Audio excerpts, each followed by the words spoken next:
Hey folks, my name is Heron, and I am excited to talk to you today about one of my favorite topics, and a topic which I feel is sort of misunderstood in the art world. The topic for today is color theory. Now, if you're an artist or if you follow a lot of artists on Instagram like I do, you've probably seen this term pop up a lot, and you might not quite get what they're talking about.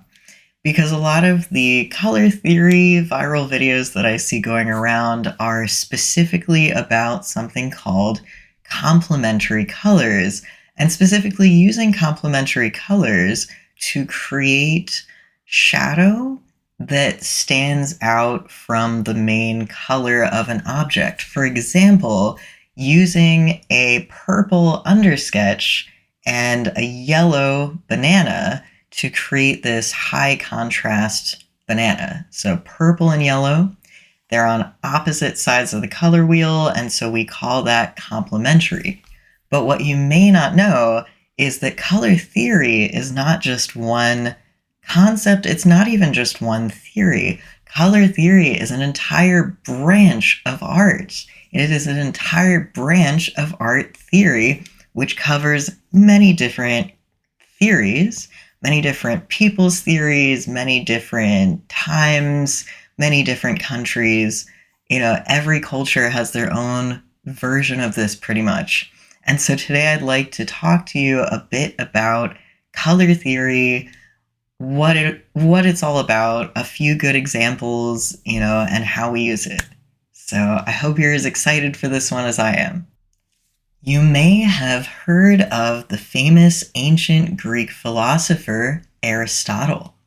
But what you may not know is that, like many ancient Greek philosophers, he was interested in the study of many different fields, including art. And so Aristotle wrote one of the earliest books on color theory, which he titled On Color. So all the way back in ancient Greece, Aristotle wrote this book called On Colors in about 322 BCE, so thousands of years ago. And Aristotle's color theory was that all of the colors like yellow, red, purple, blue, and green were derived from a combination of black and white. So he didn't know this, but this would later be sort of tangentially related to Isaac Newton's theories about color and breaking down the colors of light. Newton discovered in 1666 that when he observed light through a glass prism, the prism refracted the light into different colors depending on the angle. So you may have seen experiments like this in school or in photographs. There's a really famous album cover that has a picture of this, right? Light coming through the glass prism and turning into a rainbow. And so this is a phenomenon called dispersion, which happens when white light bends as it passes through the glass. Because different colors travel at different wavelengths, they bend at slightly different angles, and then they fan out to form a rainbow. However, this doesn't mean that we can achieve the same with white and black paint, and that is because the colors that we perceive on objects are the result of those same light waves reflecting off of the surfaces. So combining colors in paint creates a different spectrum from combining colors in pure light. When it comes to light, we often use the RGB color spectrum, which uses a combination of red, green, and blue to create other colors. When it comes to physical paint making, however, we usually use the RYB, the red, yellow, blue. And in printing, they most commonly use CMYK, which stands for cyan, magenta, yellow, and black. But in actuality, there are theoretically infinite color spectrums. None of these spectrums includes every single possible color that your eyes can see, much less those we can't, because you guessed it, there are wavelengths that aren't visible to the human eye. So a large amount of color theory actually has less to do with the way that we use color in art and more to do with the way that we represent colors mathematically and in industries like printing and, screens, like your phone screen. How do we represent colors there?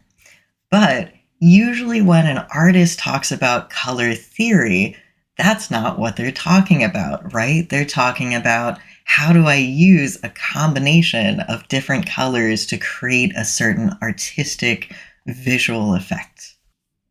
Usually when we talk about color theory in art, we're talking about the color wheel, which incidentally was also invented by Isaac Newton. Newton decided to arrange the visible color spectrum in a continuous range of hues going from red all the way to violet. And he used that color wheel to describe something called complementary colors, which I mentioned earlier. So he believed that if you use one color on one side of the wheel and the other color directly attached, if you draw a line splitting the color wheel in half, then both of these points, right, those are the complementary colors. And you can move it around anywhere on the wheel, and these two will be complementary colors. And again, Newton's definition was more scientific than artistic, because Newton's definition of complementary colors were not colors that look very different from each other, but instead they were colors that cancel each other out. They cancel each other's hues in light to produce white, gray, or black when mixing light beams. It's also important to note that not all color wheels are the same. There is not one universal color wheel. Color is actually something which everybody perceives differently. And in fact, the color wheel itself is impossible to create in real life.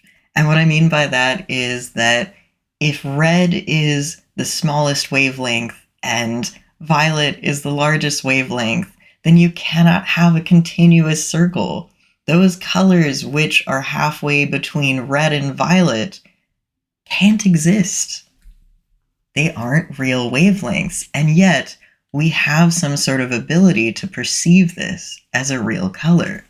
So the color wheel is strangely not a true mathematical thing. It is a relative concept that we create as artists based on our own perception. And there are many different types of color wheels with many different color spectrums on them. And not all of them have the same complementary colors.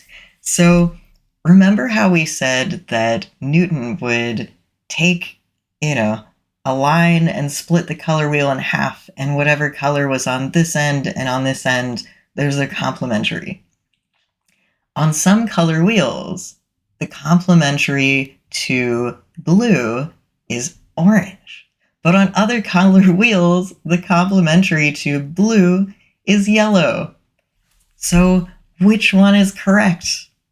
Nobody knows. There is no correct answer. It is so relative to the individual person that what one person perceives as a complementary color, another person may not.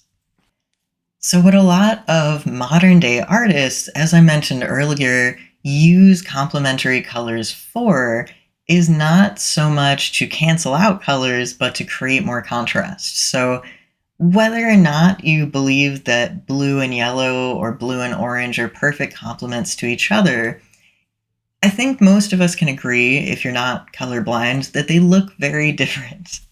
And so if you put blue and yellow or blue and orange next to each other, it's going to stand out. Maybe a little too much sometimes, but it's going to be very vibrant, right? Because these colors are very, very different from each other.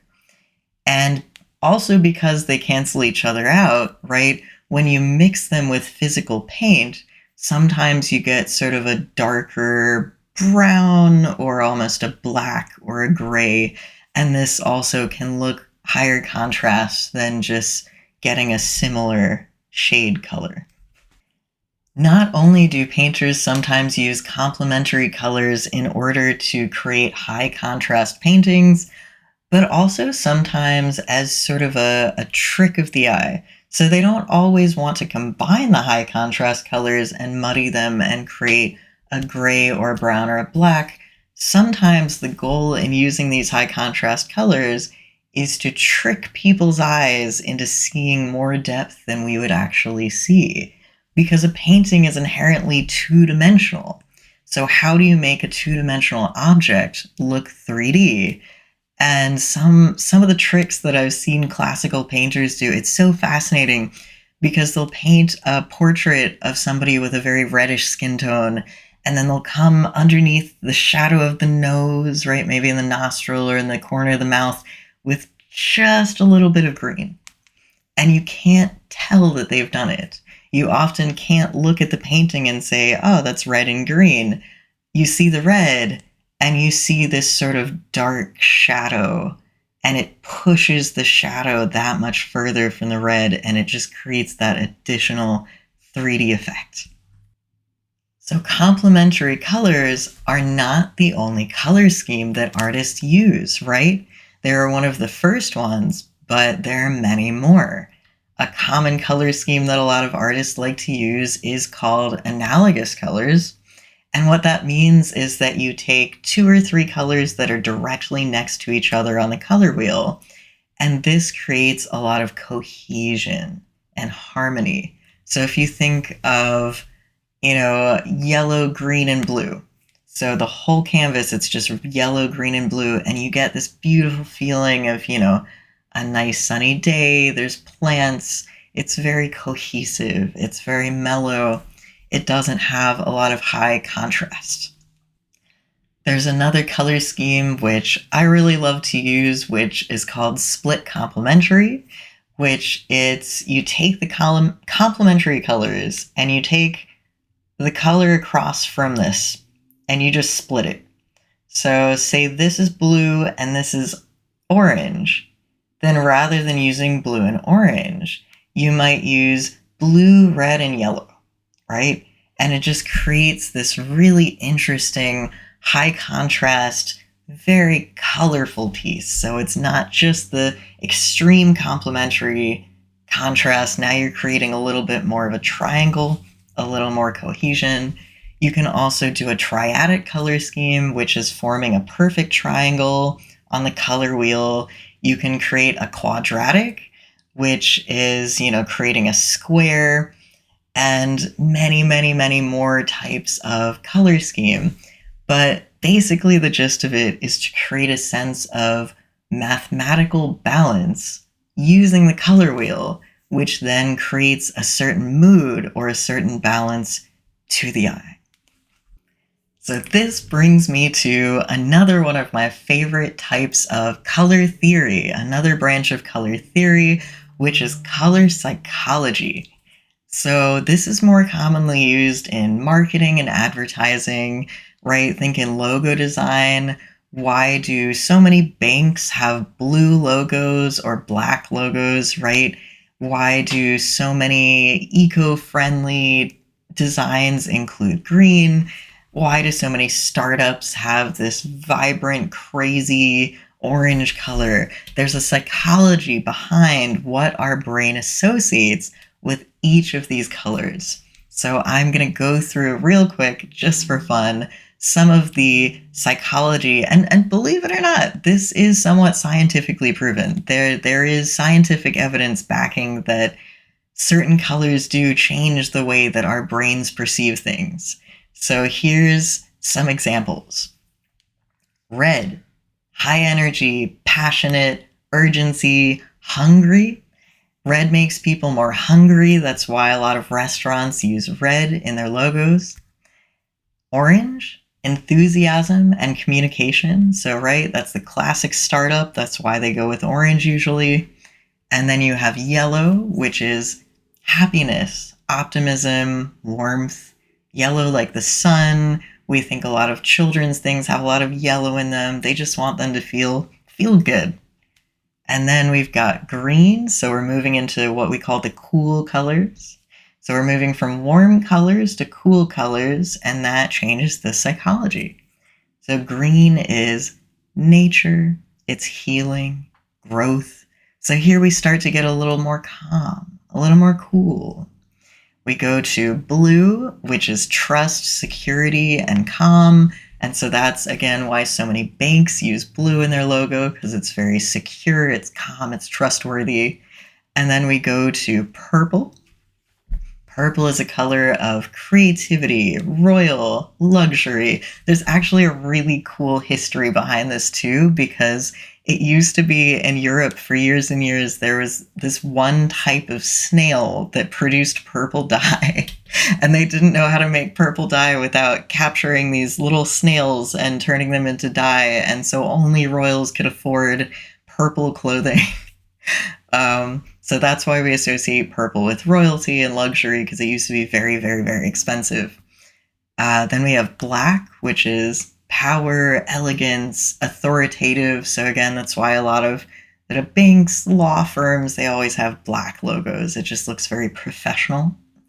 And then white, we associate with things that are clean and simple. So that's, you want a no-nonsense background for something, like a writing prompt. It just pure white.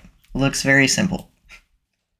So these are just a few fun little dip your toe into color theory concepts. There's so much more color theory that we could get into. Many, many, many different people have researched this over the years. Many people have their own theories about color.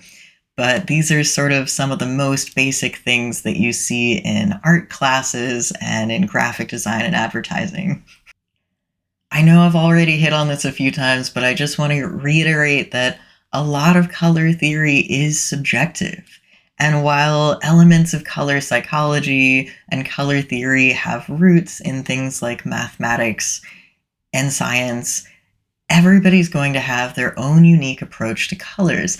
And that is why I feel so torn when I see people talking about color theory on the internet, because I feel like so many people take this very authoritative tone and they say color theory is this, it means this, you have to do it exactly this way, and that is not true. There are methods of best practice in many different fields of art and math and business that use color theory, but ultimately it is up to you, the artist, which theories you want to use as the basis of your art. And I think a lot of us too are very intuitive about colors. And I know that I personally am an artist who's very intuitive when it comes to colors. So sometimes I'll go and I'll start a piece and I'll start drawing it, and I know it's going completely against color theory, or at least the theories that I'm most familiar with. But it looks cool, and that's okay. And that's kind of what I want your takeaway to be from today, is that color theory is a really cool and really broad topic with a lot of fun ideas, but it doesn't need to be a cage. Your art is for you to enjoy and the rest of the world to observe. And if other people disagree with the way that you use colors, that doesn't mean that either one of you is wrong. That just means you are using a different theory. So I hope everyone had a good time today, enjoyed this little mini lecture, and if you want to talk more about any of these things, please do reach out in the comments. As always, I'd appreciate it if y'all would subscribe. I'm getting so close to 25 on YouTube, which I know is not a big number, but I'm very excited about it because I'm just tinkering with these videos and I'm learning more and more every day.